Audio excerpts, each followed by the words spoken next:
اعوذ باللہ من الشیطان الرجیم بسم اللہ الرحمن الرحیم وَلَقَدْ عَلِمْتُمُ الَّذِينَ اعْتَدَوْا مِنْكُمْ فِي السَّبْتِ، اور تم خوب جانتے ہو ان لوگوں کے بارے میں جنہوں نے ہفتے کے دن کے بارے میں نافرمانی کی تھی۔ وہ سورۃ الاعراف میں اس کا ذکر آئے گا، میرا یوٹیوب کے اوپر ایک کلپ بھی اپلوڈڈ ہے۔ یہود پر عذاب کیوں آیا؟ اللہ تعالیٰ نے ان کے اوپر یہ پابندی لگائی تھی کہ پورا ہفتہ وہ شکار کر سکتے ہیں، لیکن سیٹرڈے کا دن ٹوٹلی ڈیڈیکیٹڈ ہے اللہ کے لیے، اور اس دن تم نے شکار نہیں کرنا۔ لیکن سورۃ الاعراف میں آتا ہے کہ وہ پورا ہفتہ مچھلیاں اس طرح نہیں آتی تھیں جس طرح ہفتے والے دن آتی تھیں، بلکہ وہ ان کی نظروں کے سامنے پھدکتی تھیں۔ تو کتنا دیر بندہ صبر کر سکتا ہے؟ تو انہوں نے پھر گڑھے کھود لیے ایڈجسنٹ سمندری جھیل کے ساتھ۔ جب مد و جزر کی وجہ سے پانی چڑھتا تھا ان گڑھوں میں پھنس جاتا تھا، جب پانی اترتا تھا وہ مچھلیاں گڑھے میں آ جاتی تھیں، تو ہفتے دن تو وہ شکار نہیں کرتے تھے، اتوار کو کر لیتے تھے۔ یعنی انہوں نے ایک ہیلا، ایک بہانہ ڈھونڈا شکار کا۔ تو اللہ تعالیٰ نے تمہیں خوب معلوم ہے کہ تم میں سے کون سے لوگ تھے، تمہارے آباء و اجداد میں سے، جنہوں نے ہفتے کے دن کے معاملے میں نافرمانی کی، یعنی کتا حلال کرنے کی کوشش کی، جس کو کہتے ہیں ایک چیز اللہ نے حرام کی تھی اس کو حلال کرنے کے لیے ایک ہیلا اور بہانہ گڑا۔ فَقُلْنَا لَهُمْ كُونُوا قِرَدَةً خَاسِئِينَ، تو ہم نے ان سے کہا تھا کہ جاؤ پھٹکارے ہوئے بندر بن جاؤ۔ تو وہ سب کے سب لوگ جو اس نافرمانی کے اندر انوالو ہوئے تھے وہ اللہ تعالیٰ کی طرف سے پھٹکارے ہوئے بندر بن گئے، اللہ نے ان کو بندر بنا دیا۔ وَلِعَوْذُ بِاللَّهِ تَعَالَى فَجَعَلْنَاهَا نَكَالًا لِمَا بَيْنَ يَدَيْهَا وَمَا خَلْفَهَا، پس ہم نے بنا دیا اس سزا کو عبرت ان کے لیے جو اس زمانے میں موجود تھے، وَمَا خَلْفَهَا، اور جو بعد میں آنے والے لوگ ہیں ان کے لیے ہم نے اس کو عبرت بنا دیا۔ عبرت اس اعتبار سے تو بن گئی نا جی، ان لوگوں کے لیے تو سزا ہوئی اور ان کی اولادوں کو بھی یہ چیز نسل در نسل ٹرانسفر ہوئی کہ بھئی جو اللہ تعالیٰ کی تعلیمات کے ساتھ روگردانی کرے گا اس کا یہ حشر ہوگا۔ یہ چیز تو ٹرانسفر ہوئی، تو آنے والے لوگوں کے لیے عبرت بن گئی۔ وَمَوْعِظَةً لِّلْمُتَّقِينَ، اور ان لوگوں کے لیے نصیحت بن گئی جو واقعی اللہ سے ڈرنا چاہتے ہیں۔ جو اللہ کے خوف رکھنے والے لوگ ہیں ان کے لیے تو نصیحت بن گئی نا جی، کہ اللہ تعالیٰ کی ایک اتنی لاڈلی امت تھی، اس نے جب وقت کے پیغمبر کی نافرمانی کی تو اللہ نے ان کو بندر بنا دیا۔ ایک اور جگہ آتا ہے خنزیر بھی بنایا، وَلِعَوْذُ بِاللَّهِ تَعَالَى۔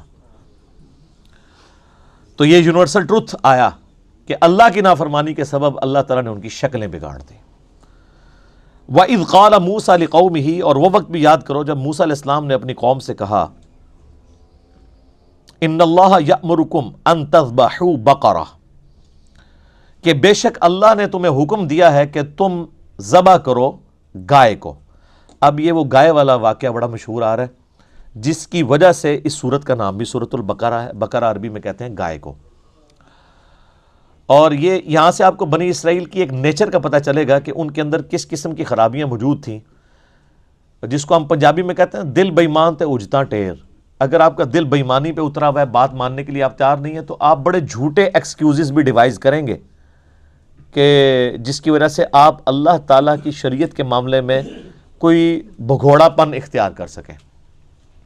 ابھی کچھ دن پہلے ہی میرا ایک کلپ بھی یوٹیوب کے اوپر اپلوڈ ہوا تھا، کیا علماء سے زیادہ سوالات کرنا حرام ہے؟ اور وہ پلی اس کی لیتے ہیں کہ دیکھیں جی بنی اسرائیل نے بھی وقت کے پیغمبر کو بڑا تنگ کیا، چھوٹی چھوٹی نٹی گریٹیز پوچھیں تو اس کی وجہ سے اللہ تعالیٰ نے ان کے اوپر عذاب بھیجا، اللہ تعالیٰ ان سے ناراض ہوا، تو لہٰذا آپ بھی علماء سے زیادہ سوال نہ کیا کریں۔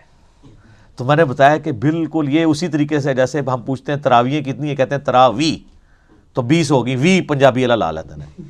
بھائی وہ چیز ہی کچھ اور تھی کہ وقت کے پیغمبر کے ساتھ بال کی کھال نہیں اتارنی، مراد یہ کہ وقت کا پیغمبر جو حکم دے اس کو فالو کرنا ہے۔ اب یہ ٹائٹل نبی علیہ السلام کے بعد کوئی شخص اویل نہیں کر سکتا۔ اس کے بعد ہر شخص سے پوچھا جائے گا یہ جو تم بات کر رہے ہو یہ اللہ کے نبی کے بیہاف پہ یہ بات کر رہے ہو، یہ تمہاری ذاتی اختراع ہے، اور زیادہ تر کیس میں ان کی ذاتی اختراع ہی نکل رہی ہوتی ہے۔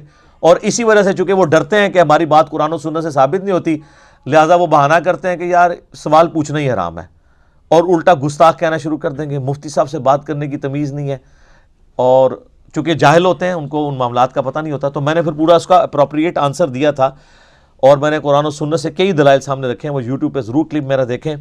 علماء سے زیادہ سوال کرنا حرام، یوٹیوب پہ لکھیں سوالیہ نشان کے ساتھ، انجینئر محمد علی مرزا، بڑی کمال کی گفتگو ہے، آپ کو ان کے ہیلے اور بہانے پتہ چل جائیں گے کہ کس طریقے سے آؤٹ آف کانٹیکسٹ، سیاق و سباق سے ہٹا کر یہ لوگ چیزیں پیش کرتے ہیں صرف اپنی روٹی روزی چلانے کے لیے۔ الا ماشاء اللہ، اچھے لوگ بھی ہوں گے، میرے سے نہیں ایڈریس پوچھنا، مجھے نہیں پتا۔ اچھا، تو یہاں پر بھی اللہ تعالیٰ فرما رہا ہے کہ ہم نے حکم دیا کہ گائے ذبح کرو۔ اب یہ گائے کا حکم پتہ کیوں ہوا تھا؟ موسیٰ علیہ السلام جب کوہ طور پر گئے تھے، انہوں نے پتہ نہ کہ ایک بچھڑا سونا پگھلا کے، وہ آگے آ جائے گی ڈیٹیل اگلی صورتوں کے اندر، سامری نے بنایا تھا، پھر اللہ نے آزمائش میں ڈال دیا۔ 70,000 یہودی جو نبی کے صحابہ میں سے تھے، ظاہر ہے ان پہ ایمان لائے تھے، ان کے ساتھی تھے، لیکن نبی صرف 40 دن کے لیے گئے ہیں تو وہ شرک میں مبتلا ہو گئے۔ یہ شرک اتنی بری چیز ہے، وقت کا پیغمبر فوت نہیں ہوا، زندہ ہے، چند دنوں کے لیے گیا ہے، تو وہ لوگ اس کے اندر انوالو ہو گئے۔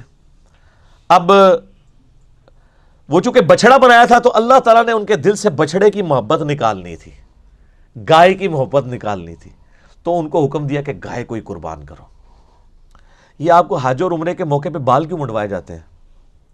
تاکہ اندر کا غرور ٹوٹے۔ بال سنوارنے کا بڑا شوق ہوتا ہے نا بندے کو، ظاہر ہے ایک حسن کی علامت بھی ہے بال، یہ تو گنجوں سے آپ پوچھیں تو آپ کو پتہ چلے گا کہ بیچارے کیا کیا پاپڑ بیلتے ہیں ان بالوں کے لیے وہ، ٹھیک ہے۔ تو وہ اللہ تعالیٰ نے پھر نبی علیہ السلام نے 3 دفعہ دعا فرمائی ان کے لیے جو سر منڈواتے ہیں حج اور عمرے کے موقع پہ، اور 1 دفعہ ان کے لیے جو بال چھوٹے کرواتے ہیں۔ چھوٹے تو آپ نے بہرحال کروانے ہی ہوتے ہیں۔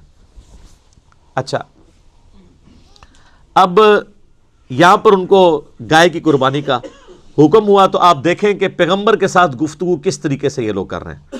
قالوا اتتخذونا ہزوا، کہ اے موسیٰ آپ ہم سے مذاق کر رہے ہیں، یعنی اب وہ بھاگنے کا ایک ذریعہ ہے کہ اے مطلب سچی سچی کہہ رہے ہو یا ہمیں تو کہتے پہ ہو؟ پیغمبر مذاق کرتا ہے؟ دین کے احکام جب وہ سکھا رہا ہوتا ہے کہ اللہ نے حکم دیا ہے، تو اللہ نے کوئی مذاق کرنا ہے پیغمبر کے فالوورز کے ساتھ؟